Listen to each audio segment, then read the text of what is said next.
Last episode, I asked a simple question.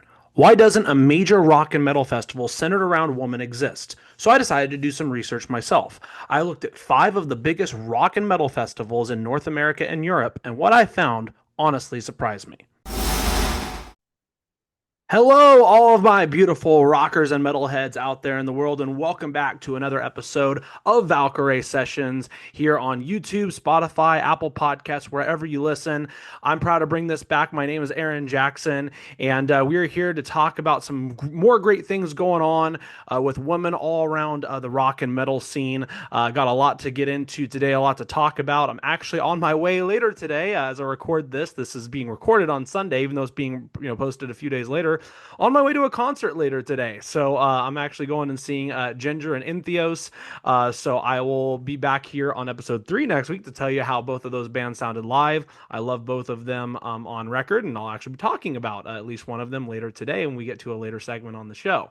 But without further ado, I wanted to kind of get things started with this episode today. Firstly, just thanking all the support. I know we have some new followers on Instagram. You can go follow the Instagram at Valkyrie Fest. I know we've got some people that have been watching some of the shorts here on YouTube and stuff. If you like what you're seeing, let me know. If there's anything else you want to see on this podcast, let me know as well. Looking to continue making this a weekly thing and talking about the incredible things and the contributions from women all over the rock, metalcore scene. So, what I did want to get into, though, because I kind of talked about this a little bit last week, but I feel like I could have gone a little bit even more in depth into it and just kind of explaining who I am a little more and my connection to this genre. Obviously, I started this podcast, as I mentioned last week, because I'm looking to, in the kind of my long-term goal is to have a rock and metal festival, rock metal, metalcore, punk, primarily for women involved in those bands. And I think that this would be a fantastic thing. I think there would be some demand for that. Each week on the show, I'm going to be going through a different kind of topic in that realm to kind of get your guys' take on certain things like headliners, locations, a lot of different things in relation to trying to set this thing up, down the road. But I don't think I really 100% explained, myself and why, who I love, what I love about this genre, how I got involved with, liking heavier music in general. So, firstly, I'm 27 years old. I grew up actually on Beatles and Rolling Stones. I remember when I think I was 2 years old. That's actually how I learned to count. Is I would look at the back of Beatles CDs and I would see like the runtime of certain songs, and I would do math off of that. And that's actually how I learned how to do math. And then as time went on, I started listening to some other classic rock music like Led Zeppelin, AC/DC, Aerosmith, and stuff. And then, I got into Metallica a little bit. And then I'll never forget, I've never been the hugest video game person, but I have played games. I mentioned last week, I'm also a sports fan. I'm also a WWE fan. And I remember first WWE video game a friend bought me was WWE SmackDown vs. Raw 2007 on my PlayStation 2. That's still one of the greatest consoles to exist, by the way, along with the Nintendo 64. But I listened to it, and that soundtrack is like one of the greatest soundtracks of all time. Crazy Taxi has a good one too. That's how I got into some punk music with like Bad Religion and Offspring. But that record, or the soundtrack I should say, on SmackDown vs. Raw 2007 had Breaking Benjamin, Rise Against, 3 Days Grace, and so I got into all those bands. And then from there, pay-per-view themes of like WWE. That's how I got into Bring Me to Life by Evanescence, and everything kind of just spiraled from there. And of course, you get your recommended songs on whatever listening platform you have. And so I've been a huge fan of rock and metal for 25 years, most of my life. And I've really been a huge fan of women in this scene for probably about a decade, because that's when I started really getting more into like Hailstorm, started getting more into some other bands I listened to, Paramore, Pretty Reckless right around that time as well, maybe a couple years after that. But I mean, yeah, that's basically my story with that. So, when I started listening to, more of these groups that have female singers or, female, guitarist players in them, some of my favorite groups I mentioned last week, Evanescence, just mentioned Hailstorm, Ginger, who I'm seeing later today. It's funny because I never, for a lot of my life, listening to this kind of music, was I a big fan of like the screaming side of it. Because for me, I was like, it's frustrating as a person who really, as you can tell from my review last week at Evanescence, really tries to dive deep into kind of knowing what these songs are about, or at least getting an idea. It's hard when you can't understand all those lyrics right away, but then, you can kind of train yourself after listening to it for a while, and you appreciate the instrumental side of it. And then, you from there, you can, kind of start understanding what they're saying, or look at the lyrics and kind of match it with the way that person screams, whether it's, a higher scream, whether it's more, a false chord scream. So that's Ginger's the first band that really got me into that, because Tatiana, the thing with her is she she screams in a way that you could actually kind of still understand it in a way. But also, like, the band is so tight, they're so good at what they do. And I'm looking forward to seeing them live again tonight. That'll be great. But Deadlands, as I mentioned, I've listened to them now for about 4 years, ever since they've really been putting out stuff. They're pretty wild as of recent, pretty reckless for a longer period of time. Spirit Box as of probably the last couple years, Paramore for a while, Arch Enemy. I really kind of started getting into them when Alyssa got into the band, and now she's with Dragon Force. We actually talking about that a little bit on the show today too. And then In This Moment, I actually believe I didn't get into them, I think, until I saw them live like 4 years ago. And Maria Brink is a queen. She's incredible. So getting into the concerts I've seen Evanescence twice, both at Aftershock, soon to be three, hopefully, because I said last week, I want to go to the show that's gonna be down in the Bay Area. Hailstorm at least once at Aftershock. I feel like I've seen them twice, but one that I can think of off the top of my head. Ginger once at Aftershock, and then it'll be two by the time this podcast is released. As I mentioned, I'm going to that concert tonight. Deadlands, Vanna, Red Hook, Ice Set to Kill, Destroy Boys, which is actually a Sacramento-based punk band. They opened for Rise Against up in Wheatland. In This Moment twice. Once at Aftershock, once at another venue in Sacramento with Ice Nine Kills. Poppy, Lilith Czar, The Warning. I've seen them once. They're fantastic. I can't wait to see them again. I'm sure I'm forgetting a few, but those are some concerts of some bands that have female vocalists or females in them that I've seen. Oh, Skillet, of course, too. How could I forget about them? I've seen them at least twice. Once at Aftershock, and then once up in Wheatland too. So, I just that's how I fall in love with the genre. I always grew up on rock, and I kind of got into more heavier stuff as I was a kid, and as obviously I got into my high school years and stuff. You just learn more and more. So I wanted to just explain, who I am a little bit more on that front, so you kind of get more of a sense of why I'm doing this, why I care, why I'm so passionate about the genre. It's defined a big portion of who I am for a lot of my life.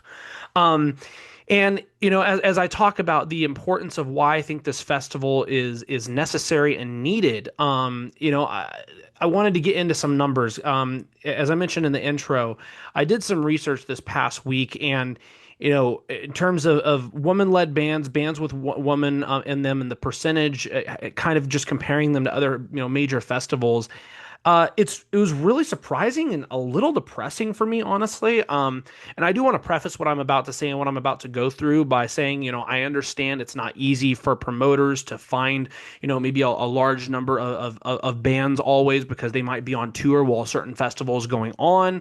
Sometimes maybe, there's not an agreement when it comes to, the number they're going to get paid. I understand there's a lot of complications involved with that. And I'm sure there's some things I don't even understand on the front of why they can't always get more, of these, female vocalists or female bands in general out there to play at these festivals. With that being said, though, let me go one by one just to give you an idea of what the numbers are. So, and I want to also preface this by saying, like, I don't blame per se any of these promoters or the people that reach out to them. I know they have a hard job, and I know that they're not, thinking, oh, I don't want to invite this person just because of, their gender, any of that stuff. I'm not here to divide anybody, but it's important to at least just mention this. So Aftershock 2026, the festival coming up later this year in October, I believe, if I counted correctly, 141 total bands, and I believe only 9 with a female in the group.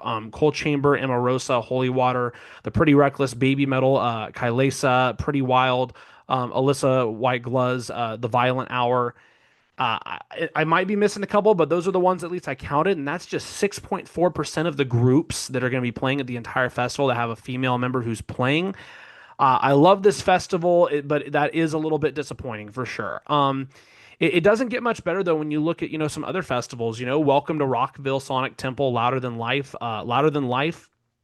This year, 15 of the 167 bands playing. That's 9%.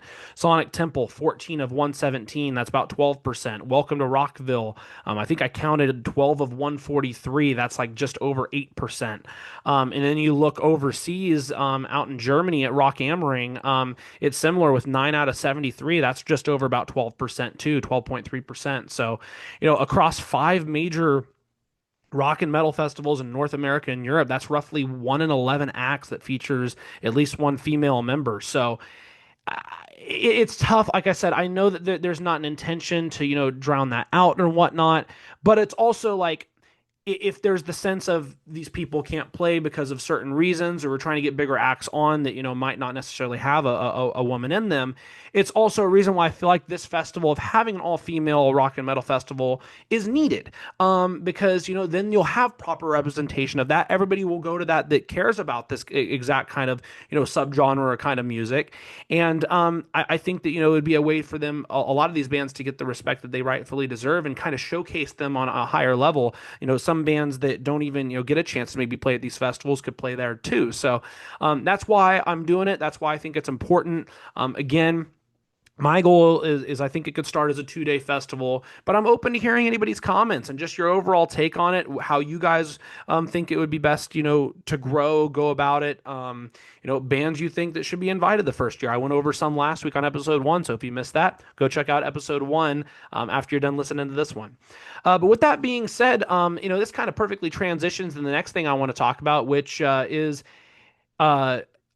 if you're wondering, is an all rock metal, all woman festival really possible, or is that too difficult? Well, it's already happened, at least in a couple other genres, and we've seen it with someone that's very big out there in music today, and that's Olivia Rodrigo. She's setting up an all-woman festival right now as well. It's called Daisy Chain Fields.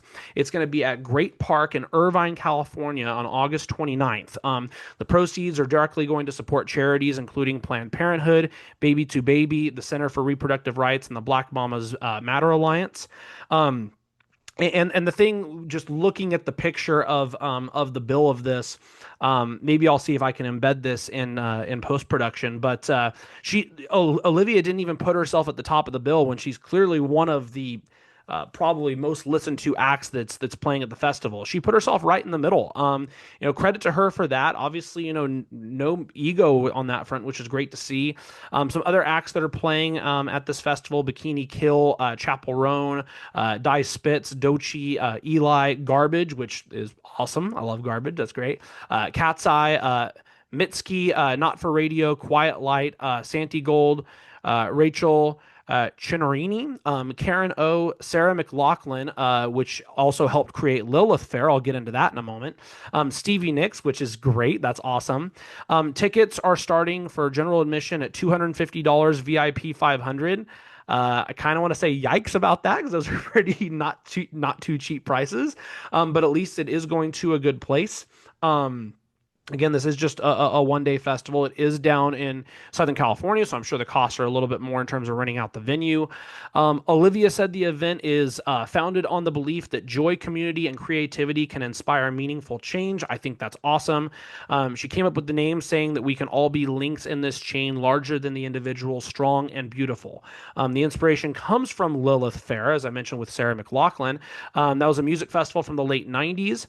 Back in 1997, generated $16 million in the first year from the festival tour. Over its 3-year run from 97 to 99, it grossed tens of millions of dollars, donated over $10 million to women's charities, and also helped boost and launch the careers of artists such as Christina Aguilera, Nelly Furtado, Jewel, and Missy Elliott. So again, all these acts that are much bigger nowadays got their start there, and I think that that's a great thing when you set up, festivals like this, any festival.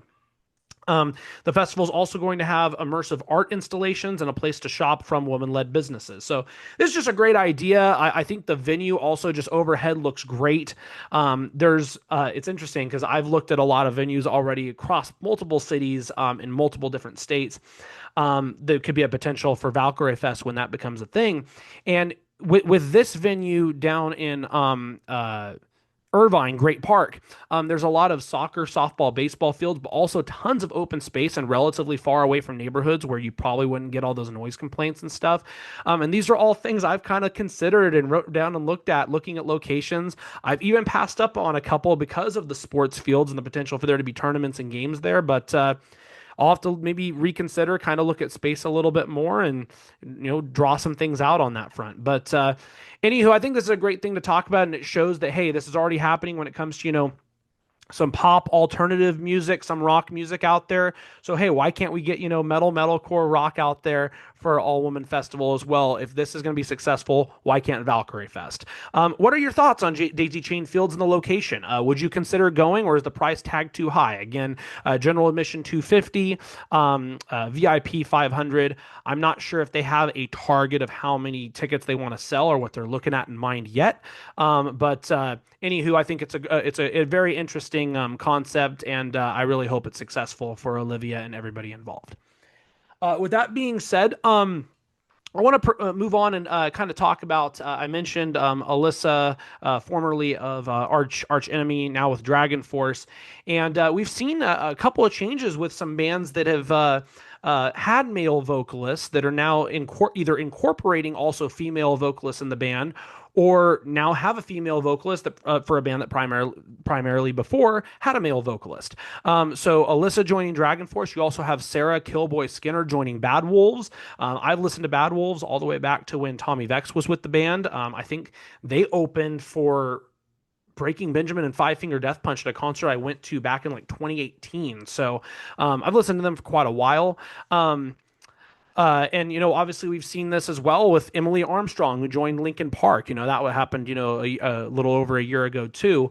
So I just want to talk about this because I think that, you have a lot of people that are embracing it, but you also have some people that are kind of questioning it, thinking, at least in the Bad Wolves case, oh, is this really even the same band anymore? Should they change names?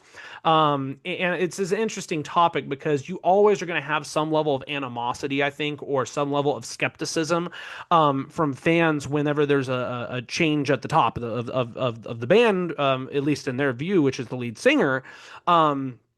And it makes sense. I get it because, it's a difference. And, in a way, it is a little bit of an identity change. But I don't necessarily know if that means that you need to change the name of the band entirely. It's just, yeah, you have a little bit of the change in the music, but it's still trying to, come across in the way that they're trying to intend. So let me talk about this a little bit. Alyssa also has solo stuff right now going on. She's doing stuff with Blue Medusa, with Delaney Jaster and Alyssa Day. So she's super busy.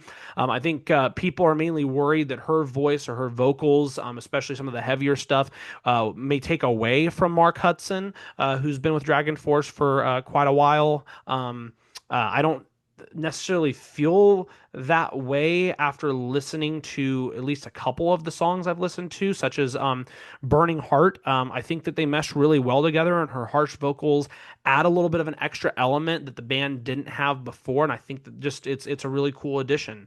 Some comments, as I mentioned, with Sarah joining Bad Wolves. You also have Derek Bowman that joined on bass. Some people said, quote, "I've never seen a band cling to relevancy so hard." Some stated, as I said earlier, they should have a fresh new name. This is their third vocalist they've had ever since Tommy Vex has left the band in 2021.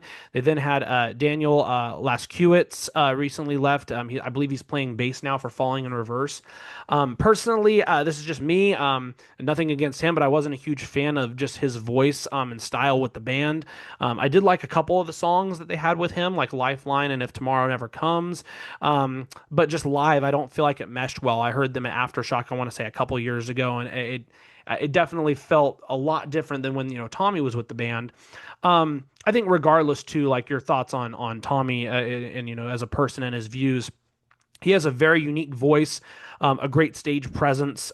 It's tough, for a lot of people when they recognize a band by their singer for so long, you have to change. But if you're a fan of that group, I think you should at least give the new singer a chance before you're super critical, even off of one song. I don't think, that's enough of a sample size. I think you need to listen to, 3 or 4, maybe even 5 songs before you can really determine if that was a good change or not. I'm not saying, you have to always embrace it, but to only care about a band if they have a certain lead singer and not being willing to, kind of hear a different ingredient, if you will, just kind of seems a little stubborn and narrow-minded to me. I think "Paint It Red," honestly, was a great song so far from Bad Wolves, and I just think people should give them more of a chance. Is all I'm saying. It's not always going to be perfect. Sometimes it works. I like "Zero" from Static X, for example, even though Wayne Static, you never could be replaced. On the flip side, I'm not a huge fan of Bobby Amaru from Saliva. I loved Josie Scott when he was with the band. I know those are male vocalists, but just giving you an example across the genre. There was obviously ample backlash in both of those situations, and this even happens with metal bands with females too, such as Alyssa taking over for Angela Gosso in Arch Enemy. I haven't seen it quite as much with Lauren Hart because I think that her harsh is almost like perfectly kind of do what they're trying to do with the band. And they people have embraced her right away, which is great to see. And same with Nightwish in both cases too. Going from Tarja, who had just an angelic voice, who was incredible, to Annette Olsen, who also had a good voice, but then and then initially out right after that, you go to Floor Jansen, it's the same thing. I think people kind of came to embrace her, but you're always going to see that level of animosity, but I think that people should just give it a chance because put yourself in the shoes of that singer now joining that group. Obviously, they have experience from, playing in, smaller bands or other bands, but that's a lot on them right away too. That's probably a lot of stress and worry they have of how they're going to come across to the fans.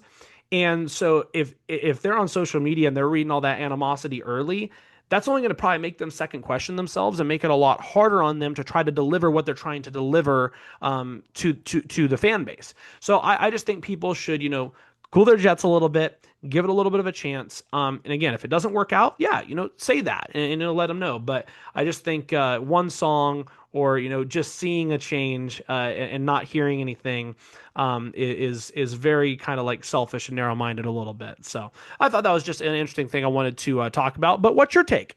Should a band change its identity entirely with a different singer? Should they rename themselves, or should fans do better at giving new singers more of a shot initially? I'd love to hear your thoughts in the comments. Please let me know. With that being said, I am going to take a swig of water because I've been talking for 20 minutes. We'll keep this in, by the way, because I want people to know, like, hey, I'm not a robot. I do need to actually breathe. But we want to go ahead and move on here and talk about another album review. I know last week I did Sanctuary by Evanescence, which came out this last month. Again, you can go back and listen to episode 1 if you want to hear my thoughts on that. But another band I mentioned I'm a huge fan of, The Pretty Reckless, and they just had a new album that came out a little over a week ago. I believe it was June 26th was when it came out, Dear God. Just talking about the cover a little bit before I get into my thoughts, we see the cross pointing down, kind of like in Going to Hell.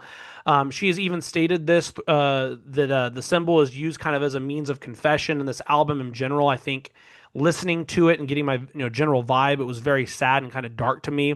A lot of it was about Taylor and the struggles she's had and kind of the growth she's had coming out of some of those struggles, whether it's substance abuse or other things with her life. I know she's also dealt with a lot personally from deaths in her life, like Chris Cornell of Soundgarden. I believe that his death actually happened either during or right after they finished touring together. But she struggled, as I mentioned, with the substance abuse things from alcohol, smoking, etc. And I believe that she's sober now, which is great to see. But the one thing I'll say about this album is while she's always had that rasp and grit in her voice, it comes out much more powerful in this. At the same time, you don't have some of the higher belts you do with some of their other stuff they've put out in the past. But I also don't necessarily hate that, especially with just the overall vibe of kind of the album. I will say I think I like Going to Hell a little bit more than this, but this is still a great piece of work, has great pace to it. Probably my second favorite album of theirs. I was definitely more into the first half of this album than the second half, but I'd still give this an 8 out of 10. It was a really good album. I really love listening to it. I've probably listened to it all the way through three times now, maybe even four. So with that being, let's go ahead and get into it. Let's talk about some of these songs here. We'll go one by one and break this thing down. Starting off, we have Life Evermore Part 2. So, firstly, this is when I just was looking at the track list. It's very interesting starting with a Part 2 on an album where it ends with Part 1 and then you have a Part 3 right in the middle. So, I was kind of already thinking, okay, it's interesting. It's out of order. I wonder where we're going with this thing. We have acoustic guitars in the beginning, and all of these Life Evermore parts, by the way, are all about 45 seconds long. Nothing big, just pretty, almost more of like a spoken word kind of in a way from Taylor. You have acoustic guitars. We pick up with drums at quote whatever it takes at all costs to be free from. We go back to just acoustics for the very end of the song for Life Evermore. I think it's just kind of like a call for freedom, kind of a call for her to be free from whatever it may be, pain. Drugs, which can come from that. But I think it's just, being free from pain in general. We go from that into For I Am Death. Firstly, absolutely love the opening guitar riff on this. I kind of just love the build up in general to the chorus and just the overall power in Taylor's voice. Get just the sense of, not being afraid of the inevitability of death, kind of just taking, life on.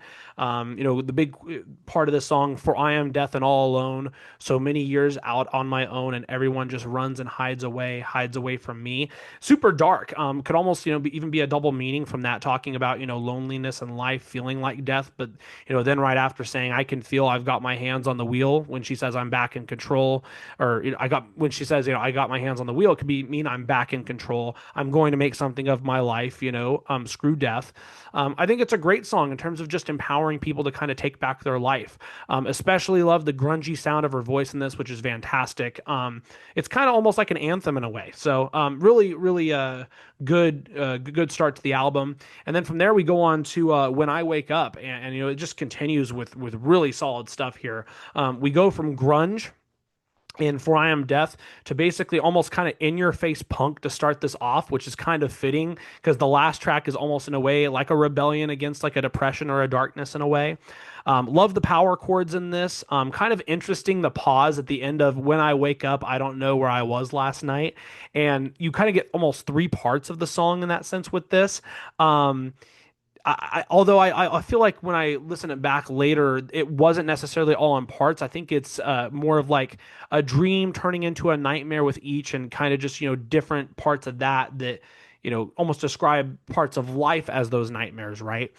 In the second part, when she says, and I was trying hard to think, but I couldn't drink because I was already on some trip I need. I think that this right here is definitely about drugs, especially you have her. I said I wouldn't cuss a lot on this show, but I'm just quoting here when she says fuck at the end of part 2, followed by the noise that she makes when she wakes up. So, I think just using addictions as a means to hide depression and the demons in life, but that can also lead you to a dark place, take a toll on you. I don't know what else she's done. I know she's admitted to drinking and smoking, but she's also documented her substance abuse. It doesn't matter to me. I'm just happy that now she's okay and is putting that into great pieces of art. This is a great healthy way to have therapy from that time. I'll just take a quick aside for a sec. I'm not a person that really does drugs. Obviously I drink casually with friends whenever I go out, and I've smoked a joint a couple times in my life every now and then, but I'm not a person that's ever really been into that. And I think a lot of that comes to I've had some prominent people in my life that have smoked a lot of their life, and they've been able to overcome that, fortunately, even after smoking for decades. And I'm proud of those people, but I think seeing that firsthand motivated me to never do that. So I've been very fortunate in that sense, but I understand with the struggles people go through in life, that a lot of people turn to that. And I think it's so important. Like, we don't demonize that. We do try to help people. I think rehabilitation and trying to help people when it comes to drugs is a much better means than punishment, which unfortunately I feel like we have a lot now. Let's go ahead and move on to Love Me. One thing I'll say about this song, I actually wish she would even get lower with some of the screams at parts of this song. I almost feel like it kind of calls for it at certain points. But the lower range that she has, especially for this song, it kind of reminds me in ways of Amy Winehouse a bit with the bluesy and kind of dark rock vibe. This is basically screaming to just be validated as a human being. Why isn't anyone there? Why won't you answer my prayers? Maybe questioning God a little bit there. I believe she was raised either Christian or Catholic, if I'm not mistaken, but obviously there have been, religious undertones in their music or questioning God, even going against him and authority for a while with parts of their music. So, yeah, I think this is a great song too. And this leads into what I believe is by far the most underrated track on the album, and it's actually my favorite track on the album. I'll say it right now, and that's Dragonfire. I absolutely love her voice again here. Almost a bluesy vibe, and even like a bit of old style country kind of in there too. I think I kind of mentioned last week on the show, I'm not the biggest like modern day country fan, but I do like some old style country, and the first name that comes to mind with that is Johnny Cash. And the way that she says Dragonfire in this song with the fire part of it 100% reminds me of the Johnny Cash style. And then I listened to it like a second and a third time and I'm like, I think the correlation here is like clear as day because she says it burns, burns, burns like dragon. And then the way she says fire, kind of like that. And it reminded me, I'm like, okay, she said, and it burns, burns, burns. And I was thinking, where does that sound familiar? And it burns, burns, burns the ring of fire. So I think that this is like total correlation there, which is great to see. I mean, I think it's really cool to see her kind of, going into that lane a little bit. And this is very diverse musically, just the album so far in general, going from blues and country to heavy rock, even in this song.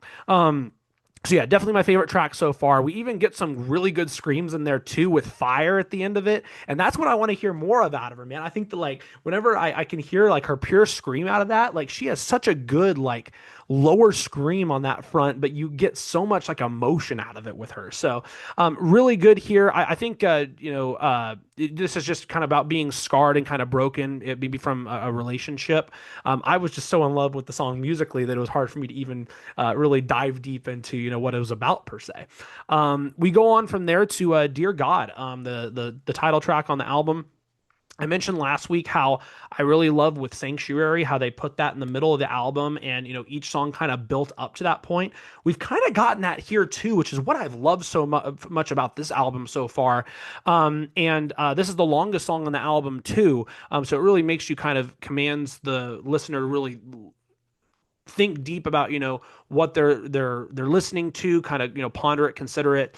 The big main quote of this song, "Dear God, can you lift me up and then keep me from the fire." I think it's a plea to someone or something to get her out of her own personal hell, going back again to a darker time in her life. I love the highs that she has on Higher and Fire in here. As I talk about the power in her voice, it just continues here and throughout the album. I also want to give a shout out to their guitarist, Ben Phillips. I haven't given him enough credit yet on this album. His riffs at points of this song are great, especially after the first chorus and at the very end of the song. So shout out to him and the rest of the band. But no, this is another really good song here.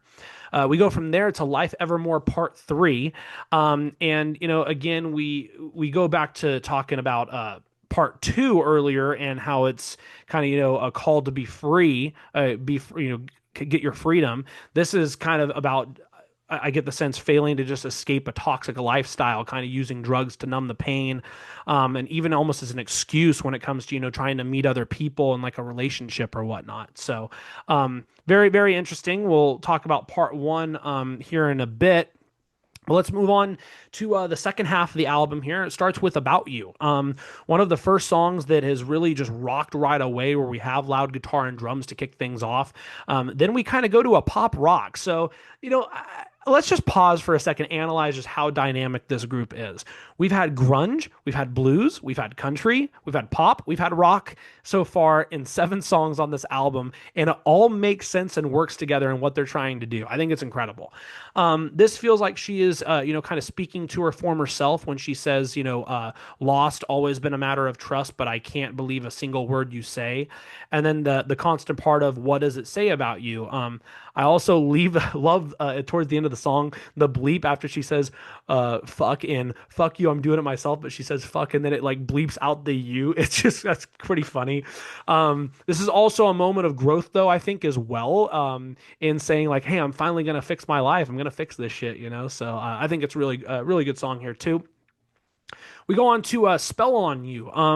And you know the first part of the song, you have kind of like a mother speaking to a daughter, and I was at first thinking, is this random audio or is this like really old audio of Taylor? You know, I know that Taylor started acting career super young. If I'm not mistaken, I think she was in like How the Grinch Stole Christmas. I want to say. If I'm wrong, please let me know on that. But I believe that's what it was when she was like 3 or 4 years old. But going back to this, I think it is the latter. I think it is old audio of her and maybe her mom when she says, you know, what does the bad witch say? And then it goes right into the music. So you know, this is something. This song is, you know, something we're going to explore again soon with another group that happens to start with the pretty. Probably next week on the show. But I kind of draw the comparison of the doll in the song when it talks about the buttons for eyes being stuffed with lies to Coraline, kind of in the sense of just being controlled or control. So you know, she's talking in the sense of, you know, someone else controlling her. Or her controlling them, but I kind of get the sense it's someone else controlling her here. Regardless, it's obviously unhealthy. We've explored that earlier, that there's talk of toxic love, so it could be a callback to, you know, maybe a former toxic relationship. You know, there's the part of the song where it says "make you pay for the things you do," so I do imagine it's someone that's controlled her a bit. The riff of the guitars throughout the song is definitely a bit theatrical. You kind of get the sense of just the overall pace of it with that, and then the ending with the on You is very bluesy as the rest of the song is. So you definitely get a kind of a lot of blues throughout this album, which is very interesting. We go on to Roller Coaster of Life. You know, in a big part of this song, you know, if you don't know how to go slow, you can fall to earth and lose it all. Essentially, you know, if you get caught up in, you know, drugs, alcohol, toxicity, you know, too much, it can kill you. I'm also a huge fan of just the melodies and the chorus in this song. The quote that I mentioned earlier could be interpreted as sad or triumphant. And that's kind of the great thing, is that this song feels like, you know, it explores both of those emotions kind of in one. From there, we go on to Eye of the Storm. Maybe not necessarily political, I'll say, but definitely you have some social commentary in here in regards to inequality and just not understanding why some people, you know, can live through life seemingly so easily, but others struggle so much. Essentially, this is almost like a cry of, why am I still here with what I've suffered, trying to figure out one's destiny in a bit. And I think that, you know, all of us in life, you know, at some point ponder that and think about that, right? You have a mix of electric and acoustic guitars in this. It sounds it sounds like, and you know, we keep more of also a bluesy vibe with this song too. But the power of the lyrics also kind of make this feel like an anthem. I know I mentioned anthem earlier, I believe, when we go back to For I Am Death, you know, the second song on the album. As we get closer to the end, you almost kind of get that sense here as well towards the end with Eye of the Storm. From there, we go on to Devil in Disguise, Michelle's song. This has to be an ode to someone named Michelle. Sorry, I'm gonna be maybe a bit. I don't have all the answers. I feel like, you know, I do try to care about what's being said in the music, but I don't know a Michelle in her life necessarily that she's talking about here. This is a fully acoustic song, I believe the first of which on the album. You know, a big part of this song, Did I See Jesus or the Devil in Disguise? I get the sense, you know, this is tragic, so maybe, you know, how can we, you know, have such great moments of love and joy with people while also dealing with loss and tragedy with the same people we're kind of trying, and you know, we're just kind of trying to make meaning of that, right? We kind of tried to make meaning a little bit in the last song, Eye of the Storm, with the inequality. Now we're trying to kind of make meaning with death a little bit here. You know, and this is very sad. You know, I've had friends who've lost other friends. I've been very fortunate in my life that a lot of people who I still care for deeply are here with me. But, you know, as I said last week, cherish the people in your life while they're here. Hold your loved ones close. Definitely, I think, very important. From there, we go on to Dark Days. Already starting kind of dark in this with the lightning in the background you kind of hear. And you know, I feel it's about an understanding that not everything is, you know, peaches and roses at all times. Things, you know, may present themselves in that way, but it's not always, great. Prepare for the worst so that you know how to react and manage and deal with those moments, almost in embracing and acceptance in a way, of the dark. Again, Ben on guitar is an incredible solo, in the middle of the song. And I'll just say with the band in general, it's incredible how calming they're able to make this seem. But I also do get that's kind of the point with the song too and what they're going for. So I think really good piece here too. I've mentioned, I do like all these songs. I think I mentioned earlier, and I like the first half of the album more. I think musically, maybe I do, just because I like maybe more of the up-tempo stuff, but I still appreciate this stuff very much too. We go on to the final song, Life Evermore Part 1. I just think, this is like you're still feeling empty, despite the fact that she's now sober and clean of drugs. But also, since she still feels empty, how much better really is that, than, what the feeling was like when she was, dealing with all the toxicity. I think this is probably the darkest of the three parts. I think the three parts are really interesting. I think you can look at it maybe in this way. Emptiness that leads to using vices to mask it, getting tired of using those vices and kind of trying to free yourself of them, but failing to do so. And then using that when it comes to relationships to mask stuff, also when it comes to that, or just numbing pain in general. Finally breaking free only to find out, you have to overcome another obstacle of emptiness. And it's kind of like a reciprocal cycle that, kind of just keeps going. Right. And I'm sure, there are a lot of people that feel this way. The most successful ones are those who are able to kind of apply themselves after getting out of the loop. And the great thing about music is it's a perfect way to apply that in a healthy way and get across, what you're trying to, describe what you've been through to people. So it's a great album. I mean, I do love it. Like I said, 8 out of 10. I don't give it as high as Sanctuary. Sanctuary is still one of my favorite albums of the year, but like I said, this is probably my second favorite Pretty Reckless album, and I just appreciate the overall vibe, what they're trying to get across here, and there are a couple songs that are just so creative musically, and beautiful to hear. So great stuff, and hopefully I get to see them if I end up going to the AC/DC concert next month. So that's a goal. But great stuff there. We'll go ahead and move on now. The last part of the show is Band of the Week. Again, mentioned last week, that's going to be a weekly thing I'm going to be doing. I want to highlight, smaller bands, the great, things that you have in, the underground scene.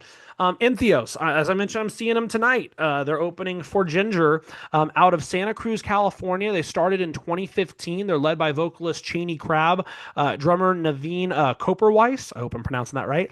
Michael Stansel and Scott Carstairs on guitars. Appears they don't have a full-time bassist, and they may have session musicians filling in for that. About 33,500 monthly listeners on Spotify, about 59,000 on YouTube Music. They have 3 albums, The Infinite Nothing in 2016, Dark Future in 2017, and then Time Will Take Us All in 2023. Cheney's gutturals are incredible. I put a post out last week on Instagram, so go follow Valkyrie Fest, blind ranking your top 10 female screamers, heavy vocalists out there, and she was on that list. But I think what impresses me more about Cheney than her gutturals is her higher screams that she has. The most popular song for this band, An End to Everything, in my opinion, their most underrated song, The Sinking Sun, off of their newest album, Time Will Take Us All. It's one of their longer songs. I think it's almost like 7 minutes long, maybe even longer than that. But what I love is just the high piercing screams in that song, followed by the beautiful guitar riff, and right back just being super heavy with everything. It's just fantastic. Currently on tour with Ginger and Crystal Lake up until July 25th. Them and Crystal Lake will also be co-headlining 6 shows this summer. And again, I will have more of my thoughts on how they sound live on next week's show. Well, that is pretty much going to do it. Again, appreciate everyone for tuning in. Again, looking to do this every week. We're going to try to go, roughly 30 to 45 minutes each week. And my goal is eventually, getting interviews on here. So, and I want to share this out to where we can get some musicians, photographers, people in metal media, others to, watch this, see what we're about, see what we're trying to promote. And the best way to do that is by you guys sharing this out and, watching and, engaging in this content. I greatly appreciate any feedback, positive or negative. If there's any critical critique, I appreciate that. But also, if there's anything you think I should add, anything you want to see more of, please let me know in the comments. And, eventually we'll have some interviews on here. But for now, we're going to keep talking about incredible things in metal, great topics regarding, females in the scene and in the genre. We're going to keep, highlighting great underground bands, keep highlighting some great albums on here, keep bringing up topics related to the idea of the festival concept and what that can be looking forward in the future, maybe a year or two down the road. So whether you've been here since episode 1 or this is your first time checking out Valkyrie Sessions, thanks for hanging out with me. If you've enjoyed today's discussion, I'd appreciate if you subscribed or followed the show. Again, we're also now on Spotify and on Apple Podcasts. So it definitely helps more people discover these conversations when you engage. So I'd love to have you guys back for episode 3. Until then, and until next time, I've been Aaron Jackson. Take care, rock out, have a great week. Peace out, y'all.